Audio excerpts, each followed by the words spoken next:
Target with PS Parihar channel में आपका स्वागत है। आज के इस वीडियो हम लोग बात करेंगे, पहले सबसे छोटी सी बात करेंगे, थोड़ी बात करेंगे आरओ एग्जाम को लेकर के। यही धरना प्रदर्शन है जिसकी वजह से सभी भर्ती बोर्ड जो है एक्टिव हो गए हैं, चाहे वो यूपी ट्रिपल एससी की 5 नोटिस जो नहीं जारी हुई हैं 2 दिन पहले, और उसके बाद में शिक्षा सेवा चयन आयोग भी अपनी भर्तियों को लेकर के प्रक्रिया को आगे बढ़ा रहा है तेजी से। उसके बाद हम लोग बात करेंगे विस्तार से टीजीटी पीजीटी असिस्टेंट प्रोफेसर भर्ती और जो सूत्रों के हवाले से जो जानकारी दी गई है शिक्षा सेवा चयन आयोग की भर्ती टीजीटी और पीजीटी की, तो पूरी बात करूंगा। वीडियो को जल्दी से लाइक कर दें, शेयर कर दें। जिन छात्रों ने चैनल को अभी भी सब्सक्राइब न किया हो तो जल्दी से सब्सक्राइब कर लें ताकि आप लोगों को इसी प्रकार के ऑथेंटिक अपडेट सबसे पहले मिलती रहे।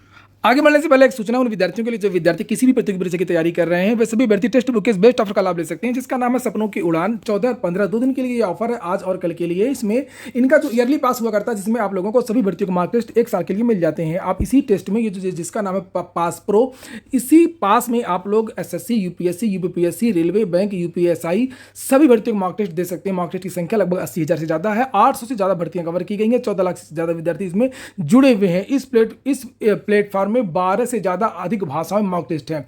एक बात और बता दूं कि इसमें जो कीमतें हैं ऑफर में तो कम कर ही दी गई हैं, 439 रुपए है, लेकिन अगर आप परचेज करेंगे तो इसके अगर कोड लगा देंगे TWP तो आप लोगों को 12% की और एक्स्ट्रा छूट मिल जाएगी। लिंक मैंने डिस्क्रिप्शन बॉक्स में दे दी है, तो आप लोग जाकर के इसका लाभ ले सकते हैं। चलिए शुरू करते हैं। सुबह तो मैंने वीडियो बनाया था, आप लोगों ने देखा था किस तरीके से विद्यार्थियों को धरना स्थल से उठाया गया, घसीट करके पुलिस वाले विद्यार्थियों को ले गए। लेकिन चूंकि विद्यार्थियों की संख्या सुबह सुबह कम रहती है और इसका लाभ जो पुलिस के कर्मचारी हैं उन्होंने उठाया, इसकी काफी आलोचना हुई सोशल मीडिया में।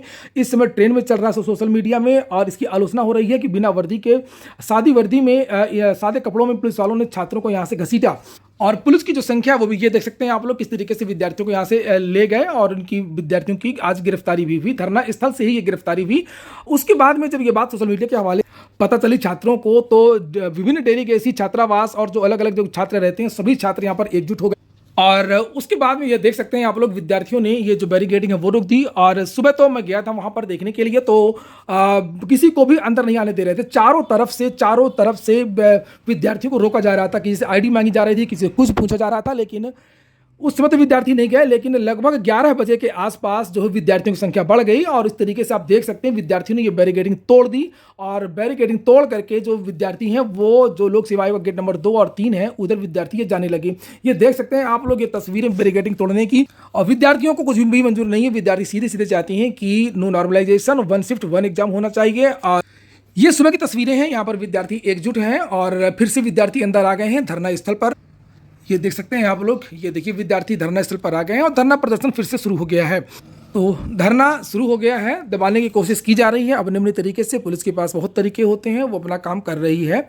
और आप लोग भी अपना देखते रहिए। आपके धरना प्रदर्शन में सिविल पुलिसकर्मी भी हो सकते हैं, और इसलिए कोई भी अराजक काम किसी को ना करने दें, किसी को कोई मौका ना दें। शांतिपूर्वक तरीके से वहाँ पर बैठिए, खड़े भी मत होइए, वहाँ पर बैठिए आराम से। अपनी जो बात है वो उस तरीके से, जिस तरीके से गांधीवादी तरीका जो होता है, जिस तरीके से बात आप रख सकते हैं उस तरीके से बात रखिए, वार्ता करिए।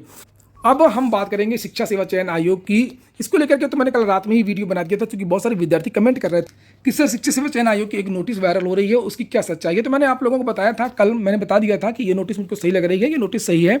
और बात सही है कि ये नोटिस सही है, बिल्कुल सही नोटिस है। और ये धरना प्रदर्शन की का ही असर है कि जो ऊपर से जो आदेश हैं वो आए हैं भर्ती प्रक्रियाओं को आगे बढ़ाने के लिए। सरकार की बहुत ज़्यादा किरकिरी हो रही है, क्योंकि उत्तर प्रदेश की जितनी भी भर्तियां, सारी की सारी भर्तियां रुकी हुई हैं। चाहे वो यूपी ट्रिपल एससी की भर्तियां हो, सारी भर्तियों की जो परीक्षा है वो रुकी हुई हैं। लगभग 1 साल से यूपी ट्रिपल एससी की कोई परीक्षा नहीं हुई। कल फरवरी में एक परीक्षा शायद हुई थी, और लगभग 10 महीने होने को हैं, 8-10 महीने। उसके बाद से कोई परीक्षा नहीं हुई है। विज्ञापन बहुत सारे निकले हैं। 2016-17 तक की जो वैकेंसीज हैं वो रुकी हुई हैं। शिक्षा सेवा चयन आयोग 2022 की जो भर्तियां हैं बहुत सारी रुकी हुई हैं। इसको लेकर के भी आलोचना हो रही थी। उत्तर लोक सेवा आयोग की भी पीसीएस और आरओ की परीक्षा रुकी हुई है। तो अब जो भर्ती की जो प्रक्रिया है उनको बढ़ाने के लिए जो नोटिस है वो जारी हो गई है। तो ये टीजीटी पीजीटी के लिए जो नोटिस जारी हुई थी, जिसको आप लोगों ने देखा था, जिसमें ये कहा गया था कि टीजीटी पीजीटी और असिस्टेंट प्रोफेसर भर्ती की परीक्षाओं के लिए जो परीक्षा केंद्र हैं वो निश्चित किया जाए, सभी जिलाधिकारियों को भेजा गया है शिक्षा सेवा चयन आयोग की तरफ से।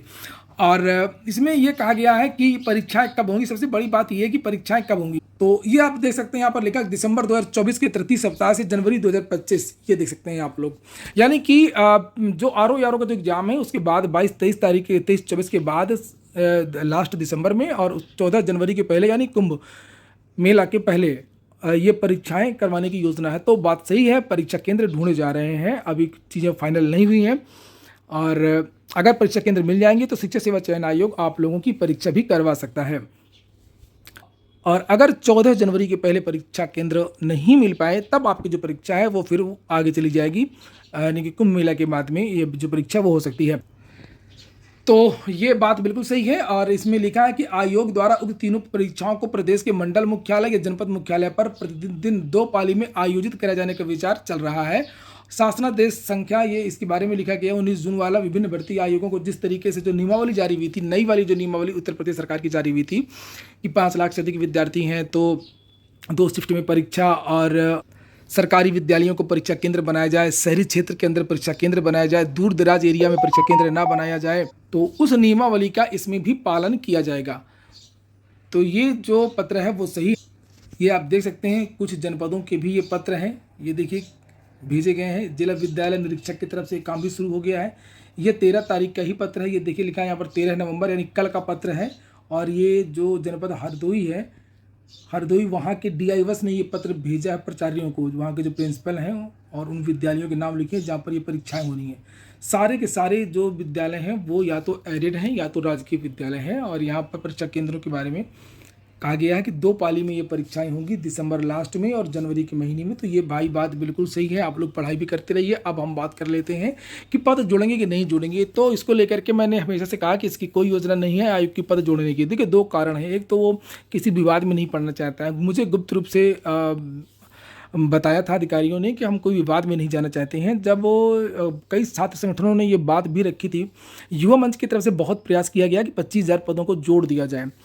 और तब अधिकारियों ने दबी जुबान में यही कहा था कि इसमें भर्ती फंस सकती है, कोर्ट में फंस सकती है, नए विद्यार्थी होने नहीं देंगे। तो सुझाव भी दिया गया था कि उनको भी बुला लीजिए, क्या वो प्रक्रिया लंबी हो जाएगी, फिर से आवेदन, ये वो बहुत सारी बातें कर रहे थे। तो उन्होंने कहा यही था कि नया विज्ञापन निकालने का। तो अब उनका यही योजना है कि जल्दी से परीक्षा करा लें और उसके बाद में हम नया विज्ञापन निकाल लें और इस विवाद में न पड़े, पचड़े में न पड़े। चूँकि अभी अध्याचन भी नहीं आया है तो ज़्यादा छात्र कुछ कह भी नहीं पाएंगे, कुछ कर भी नहीं पाएंगे कि आप पद जोड़ दीजिए। अगर हमारे पास अध्याचन होता तब वो हमारे पास आते, हमारे पास कहने के लिए भी है कि हमारे पास अभी अध्याचन ही नहीं है तो हम क्या विचार करें। तो ये भी एक कारण है जिसकी वजह से जो है आपके पद जुड़ने की संभावना फिलहाल ना के बराबर है।